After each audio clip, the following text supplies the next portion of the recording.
A few weeks ago, in an announcement that came out of nowhere, Sony confirmed that it will be capitulating on what has been a bone of contention between it and the rest of the gaming industry for a few months now: the matter of extended cross-platform play between the PlayStation 4 and other gaming consoles, such as the Nintendo Switch and the Xbox One. Sony has long resisted calls to open up the PS4 to cross-platform play with competing systems. Reasons given by the company have ranged from them wanting to protect the children on their console from potentially unsavory elements in ecosystems beyond their control, to them thinking the PS4 is just better than all other systems, so who cares about cross-platform play with the other systems anyway? It has made them look increasingly backwards, as third-party publishers and developers including Bethesda, Bandai Namco, CD Projekt Red, Psyonix, Epic, and more have all begun to call them out. And it began to make them look regressive as Microsoft and even Nintendo, a company famously averse to embracing anything to do with the internet, have jumped into the connected future head-on. Worse still, it has actively detracted and degraded the experience of players playing on the PlayStation. Minecraft on the PS4 has been a hobbled version, missing out on all of the perks of the Better Together update that hit every other currently supported version of the game earlier this year. Most famously, and the entire reason this controversy escalated into being as big as it is, Fortnite players found that they couldn't log in with their Epic accounts on the Nintendo Switch even after having disassociated their accounts from PSN, as a result of Sony locking down their ecosystems entirely from Nintendo and Xbox. Moves such as locking third-party accounts and holding player progress hostage have made Sony come off as increasingly anti-consumer and at odds with the hashtag for the player's image that they tried so hard to instill earlier in the generation. Incompetent, regressive, inferior, anti-consumer, all complaints leveled at Sony, and yet Sony's bottom line has hardly suffered from any of this. The PS4 continues to sell at a frankly unprecedented pace for a system that is in its 5th year on the market, and Sony's first party has never done better than it is doing right now. So in spite of the outrage that Sony has seen online, and even in mainstream media that covered the issue briefly during E3 earlier this year, the company could have easily doubled down and stayed the course, at least for the rest of this generation.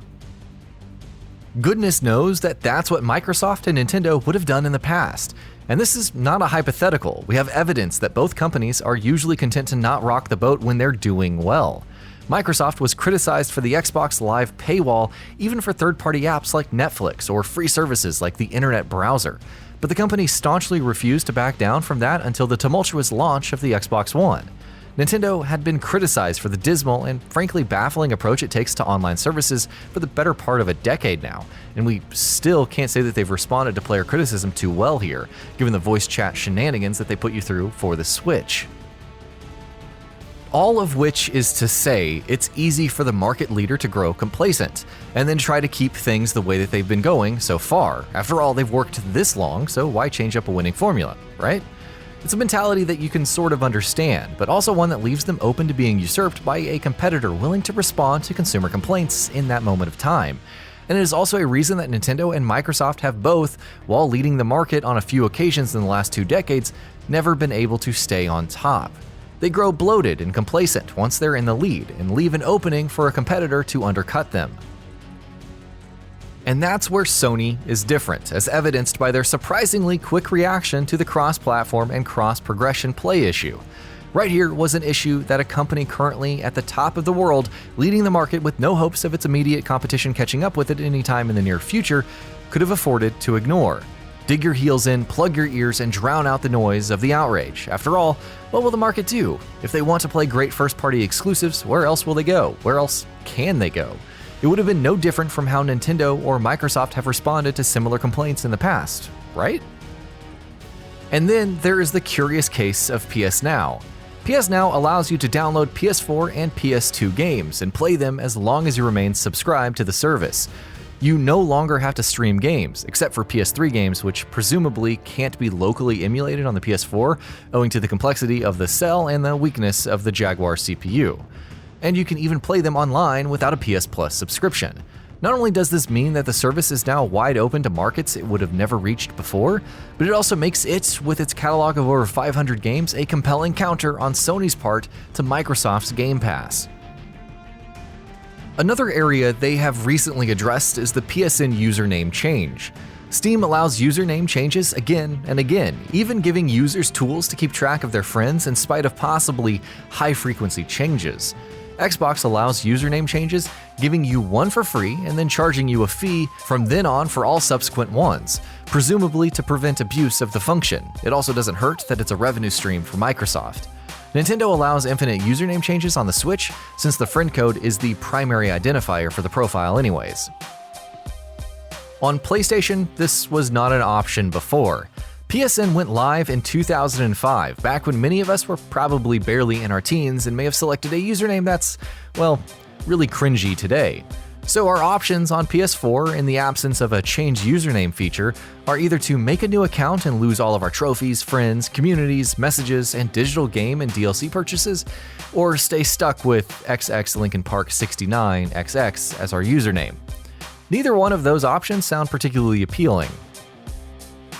A few weeks ago, we had rumblings that the company is planning on introducing name changes for PSN IDs soon. In fact, reportedly, third-party developers of multiplayer games are already aware of Sony's plans and have spent the last few months accommodating them in preparation for the feature to go live sometime.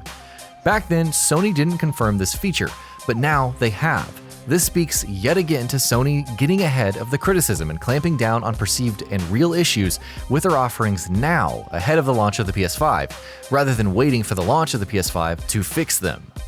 You see, it would have been all too easy for Sony to not budge on name changes and cross-platform play, and then announce them with the PS5 as big features to make it look comparatively more appealing next to the PS4. But doing this now speaks to their confidence in their product. They don't need to artificially buff up features lists for the PS5 to make it look more attractive. They're confident the hardware and the games that they offer will take care of that on their own. Instead, they will take this time to address complaints leveled at them by their customers and try to address them the best that they can now. This is the mark of a true market leader. The popular maxim is, skate to where the puck is going, not where it is.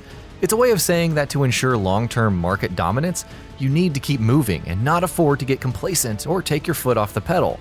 Sony, with their moves this generation, of which their response to the cross-platform play controversy is just the latest one, have demonstrated a capacity of doing just that. They have demonstrated once again why they are a true market leader. And that about does it for this video. If you enjoyed what you watched and want to see more from Gaming Bolt, you can always hit that subscribe button and turn on the bell icon next to it. That way you will never miss any of our videos.